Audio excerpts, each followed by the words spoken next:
Assalamualaikum warahmatullahi wabarakatuh. Teman-teman, balik lagi di channel YouTube gua, Hairun Imam.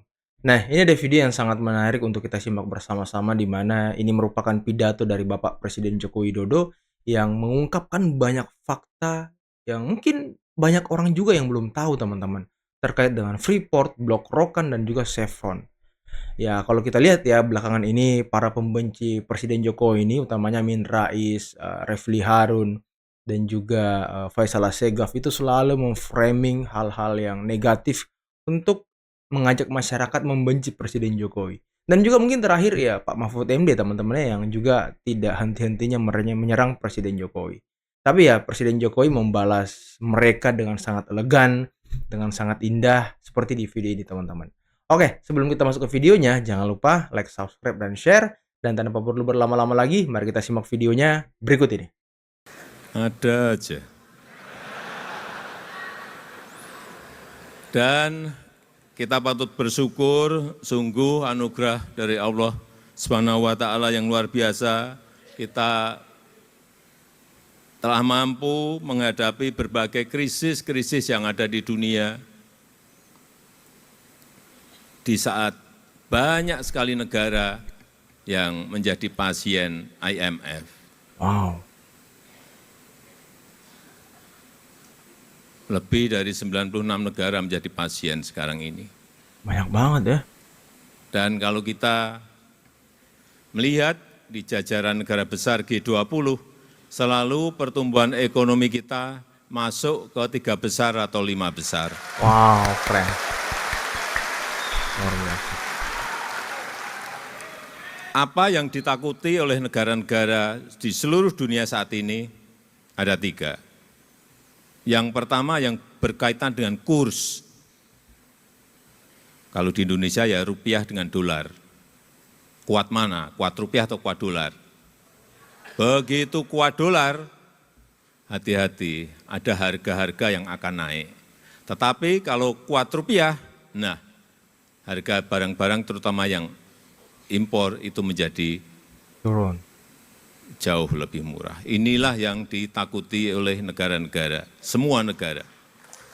Kurs, kemarin kita agak ngeri juga waktu kurs rupiah ke dolar melompat di atas 16.000 Oh iya, 16.000 ya. rupiah, 16.200. Kita sudah mulai ketir-ketir karena negara lain juga melompat lebih dari itu.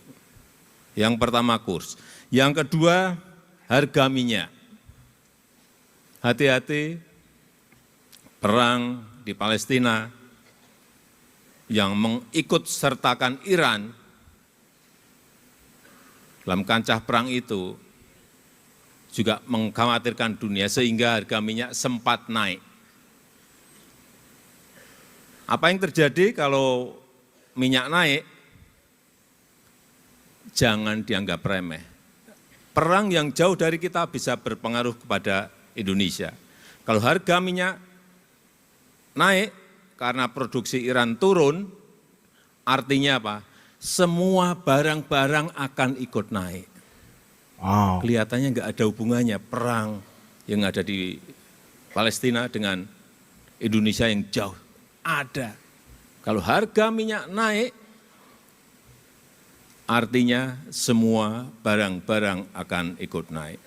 Sama seperti perang di Ukraina. Perangnya jauh dari kita di Ukraina. Tapi harga gandum melompat saat itu hampir ada yang sampai 50%.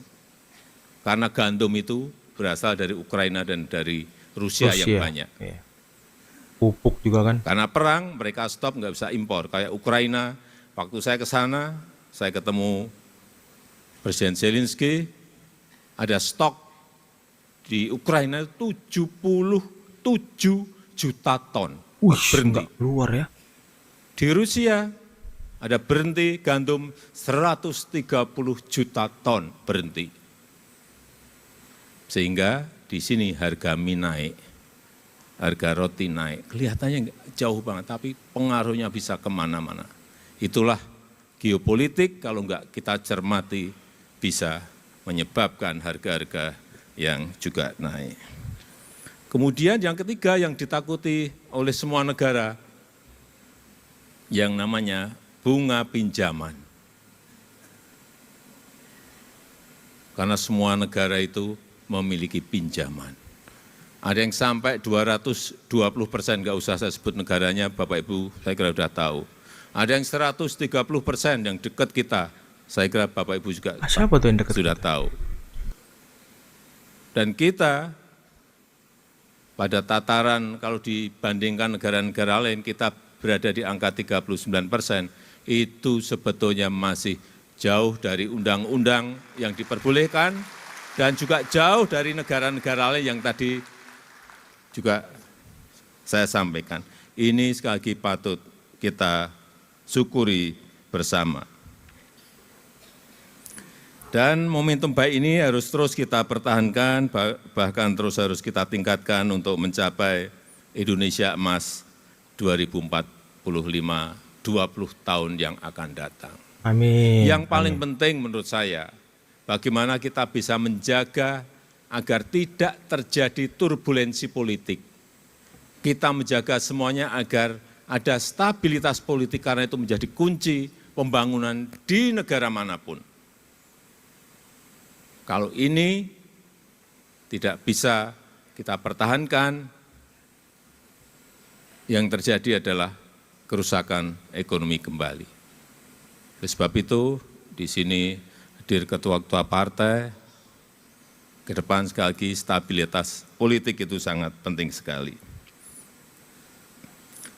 Oleh sebab itu, pembangunan merata perlu keberlanjutan. Hilirisasi industri perlu keberlanjutan. Program-program kerakyatan itu perlu keberlanjutan. Transformasi menuju ekonomi hijau juga perlu keberlanjutan.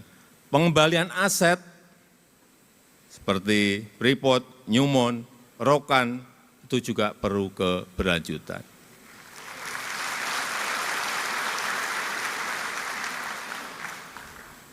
Saya cerita sedikit mengenai Freeport.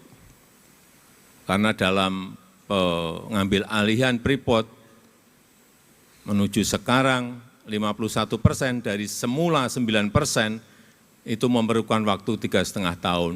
Lama dan juga kita ya. bekerja diam-diam. Nggak ada yang tahu.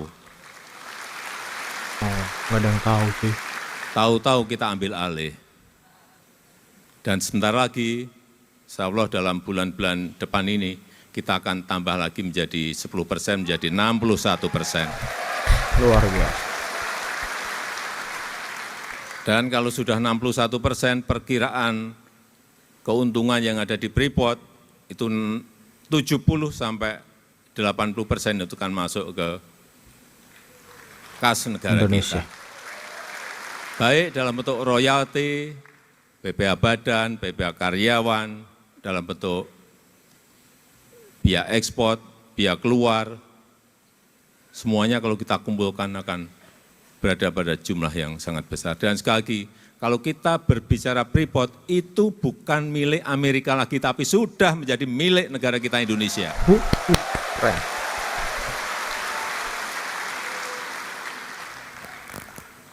Sudah menjadi milik kita.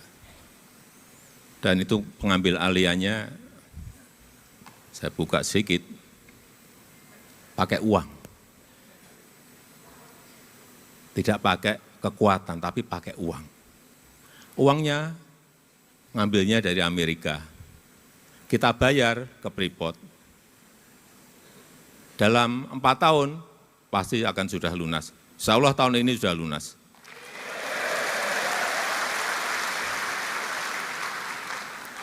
Dan harganya sekarang sudah 4 kali lipat dari harga waktu kita beli. Wow. Karena harga tembaga dunia sekarang naik begitu sangat drastis. Artinya kita untung dan untung. Untungnya saat itu pemiliknya mau melepas. Karena kondisi gonjangan ekonomi saat COVID itu. ya. Meskipun juga saya banyak ditakut-takuti saat itu, waktu proses pengambil alihan, Pak hati-hati, Papua bisa bergolak. Besoknya ada lagi, Pak hati-hati, Papua bisa lepas dari Indonesia. Besoknya lagi memberitahu, Pak hati-hati, Indonesia akan bergejolak kalau Freeport diambil oleh negara. Tapi pengambil alihan itu tidak dengan kekuatan power negara kok. Dengan cara-cara bisnis.